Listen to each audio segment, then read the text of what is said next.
Hochul is reportedly making progress with legislators on an agreement to finalize the Good Cause eviction bill. So the proposal would cap rent increases at 3%, but the current deal on the table would limit those increases to 10%, or 5% plus the latest consumer price index.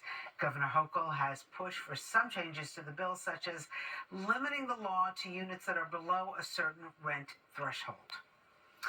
And a new survey shows about half of American homeowners and renters, they are struggling to afford housing. Real estate broker Redfin reports 49.9% of respondents say they have at least some difficulty making their house payments.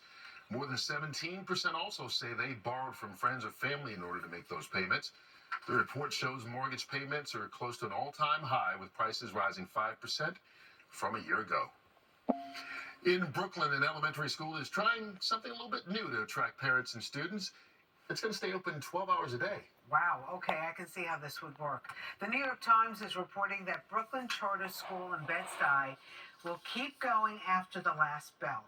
It gives students an extra meal, music classes, and homework supervision, all for free.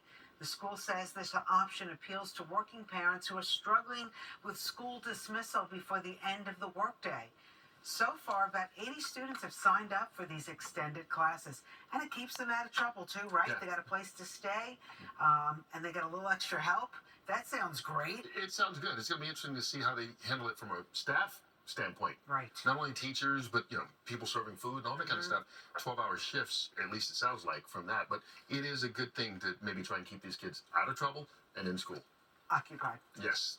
All right. According to newly released data, Atlantic City casinos were even less profitable in 2023 than they were in 2022. It all comes as a shock to industry experts who expected the state's booming online gambling market to lift the casinos in Atlantic City. But according to data from the New Jersey Division of Gaming Enforcement, 9 casinos collectively saw their operating profit drop 1.6% last year. This turned into a 4.1% drop when the 2 online gaming platforms affiliated with casinos were excluded from those numbers. All right, still ahead here on Good Day, Maroon 5 is going on tour. We'll tell you when you can see them in our area. And in the next hour, beauty guru Laura Geller is here. She wants women over 40 years old to embrace their age and their skin. She's got some great makeup tips for what they're calling mature skin.